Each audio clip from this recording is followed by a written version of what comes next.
Sander, napakabilis na parang kanser ang balitang nakapiit ka na sa kwadradong pader. Alam niyo ba di isa ako sa mga taong nag-abang ng binansagang Star of Bethlehem sana noong December 21 dahil nangyayari lang ito every 800 years. Pero ginimbal ang buong Pilipinas ng balita tungkol sa isang pulis at dalawang mag-ina. Sobrang nakakalungkot. Magpapasko pa naman.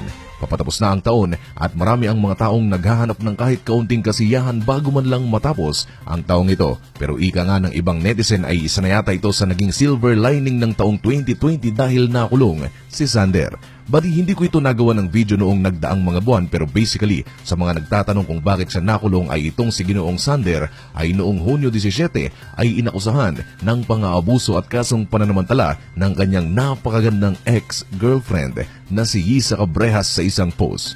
Yup, you heard it right. The audacity. Isa sa mga tinitingnan kaso para kay Sander ay ang vows na may parusang 1 taong pagkakakulong at kalahating milyong fine. Ginamit ni Yisa ang social media para iparating ito sa maraming tao. Pagtapos nito ay gumawa naman ng tila ba response video si Sander at ito ang ilan sa kanyang mga sinabi. Ito po yung totoo. Mahal, gusto mo malaman ko yung side mo? Kausapin mo ako. Walang kinalaman ng mundo dito sa issue na to, mahal. Hindi social media ang sagot dyan. Alam mo naman sa sarili mo na kung gaano kita kamahal at pinahalagaan. Lahat naman ginawa ko sa'yo, lahat nagpakababa ako sa'yo. At saka mahal, una sa lahat, nasa tamang edad na tayo. Yung mga pinost mo. Ngayon, sa post ay idinetalye ni Yisa ang ilan sa mga masaselang ginawa ni Sander. Andiyan ang pinipilit daw ni Sander na makipagtalik si Yisa kahit na hindi pagpayag ni Yisa na sabay silang maligo at nang hindi magawa ito ni Yisa ay walang ano-ano'y bigla na lang mananapak. Mangangalmot na lang siya. Ika pa ni Sander mula sa post ni Yisa and I quote, "Basta mabuntis kita, kahit iwan mo na ako, okay na ako." Hindi naman sa anubadi pero nang malaman ko ang pagmamahalan ng dalawang ito ay bigla akong naniwala sa kasabihang love is blind talaga. Lumipas ang ilang mga araw ay inakala ni Sander nang gawin niya ang kanyang live kung saan humihingi siya ng tawad ay okay na tila ba sa paningin ni Sander ay marupok si Yisa at isang sorry lang niya ay okay na. Muli siyang nag-live at ito ang kanyang mga sinabi. So what's up guys? So ngayon nagkapatawaran na kami ni Isa ng ex-girlfriend ko.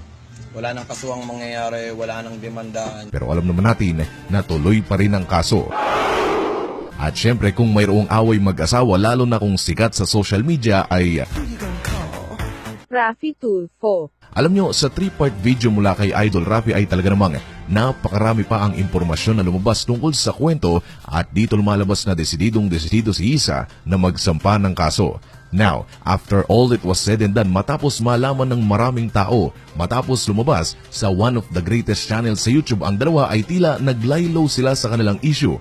Pero 1 month, isang buwan matapos ang lahat ng ito ay may isa pang pakulo si Sander dahil ginimbal ni Sander ang buong Pilipinas nang aminin niya na di umano parte siya ng LGBTQ community at ito ang reaksyon niya sa mga babaeng may gusto sa kanya. Hi Miss, Sander po pala, single. Pwede niyo po land. Ay, di ko kaya, nakakahiya. Ano ba yan? Ew. Now, don't get me wrong buddy ha, walang mali sa paglalantad. Actually, marami akong upwards na binabae at linalaki. Pero on my own understanding ay tila ata napakabilis ng panahon. You see, noong nakaraang buwan ay tila ba isa siyang berdugo at ngayon biglang nag-transform bilang isang serena. At para mapatibay pa ang claim niyang ito ay ipinakilala niya sa atin ang di umano kanyang boyfriend na hindi ko na lang ipapakita. Pero yun, for me, in my humble opinion lang naman, base sa aking pananaw ay isa itong diversion tactic na baka pag lumantad siya bilang Becky ay iurong na ang kaso. But, well, I mean, he tried pero tuloy pa rin ang kaso. Lumipas pa ngayon ng ilang buwan dahil on process pa rin ang kaso ay kahapon lang ay naglabas ng pulis mula sa tondo upang arestuhin si Sander. Alam nyo ba di tahimik ang lahat na tila ba walang leaks o spoilers ang lumabas sa social media tungkol sa kanyang pagkakaaresto. Pero butin lang, andito ang kanyang management. Ang Star Image ay to the rescue upang tulungan si Sander kahit pa suspendido na siya rito. At dahil mula na rin sa Star Image na sinabing hindi natin pwedeng gamitin ang video without proper acknowledgement to the management, ay magpapakita na lamang ako ng ilang clips o highlight at ilalagay ko sa description ang buong live video upang inyong mapanood. Pero sa 42,000 na nanonood, kung mapatunayan na totoo ka nagkasala, wala na kaming magagawa. Wala na. Ito na yun. Wala na. Kasi batas na to. Ayaw na kitang tulungan. Kami ni Vince, ayaw na. Pero si Petit nagsabi, tulungan natin, boss. Ngayon, gusto kong sabihin na kudos sa namamahala ng Star Magic dahil sa likod ng mga ginawa ni Sander ay handa pa rin nilang tulungan ito. Nagtungo pa sila ng personal sa kulungan dahil alam nila na walang kakayahan si Sander na piyansahan ang sarili. Nabanggit din sa video na pagka nakapagpiyansa si Sander ay magtutungo sila diretso sa dating girlfriend ni Sander upang kausapin at magbakasakali na iurong na lang ang kaso. Ika pa nga ng Star Image ay malambot ang kanilang puso at hindi nila ma-afford na magpasko at bagong taon si Sander Ford sa kulungan. Now, napakabilis ng panahon. Parang kailan lang ay maraming mga netizen ang binansagan siyang The Chucky of the Philippines dahil sa kanyang mga litrato noong siya ay nasa #5 pa lang. Nang dahil din sa pambabash na ito ay marami ang bumuhos na tulong sa kanya at isa na nga ang The Icon Clinic sa mga nag-offer na baguhin ang kanyang muka. Natatandaan niyo po ba nung nag-face reveal siya ay napakaraming tao ang nabighani sa kanyang itsura. Opang-opa na siya, from rags to riches to rags ang kanyang kwento.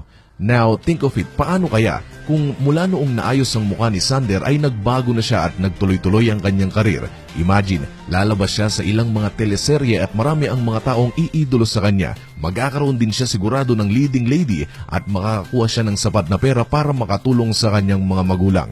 Alam niyo ba, hindi ko alam kung kaninong santo nagdadasal si Sander kung nagdadasal man dahil napakarami na ng biyaya at pagkakataong binigay sa kanya, pero ang lahat ay kanyang binaliwala. Nakakapanghinayang. Sander, alam mo, hindi tayo magkakilala at sigurado na rin ako na marami na ang taong nagsabi sa iyo na magbago ka na, pero lahat ng opportunity ay binigay na sa iyo at kung sakali man na ang Christmas gift sa iyo ni Isa ay patawarin ka ay baka naman sa pagkakataong ito ay for the love of God, magbago ka na. Please. At siguro ba di dyan na matatapos ang video ito. Maraming salamat sa walang sawang suporta, and as always, thank you so much for watching. Goodbye.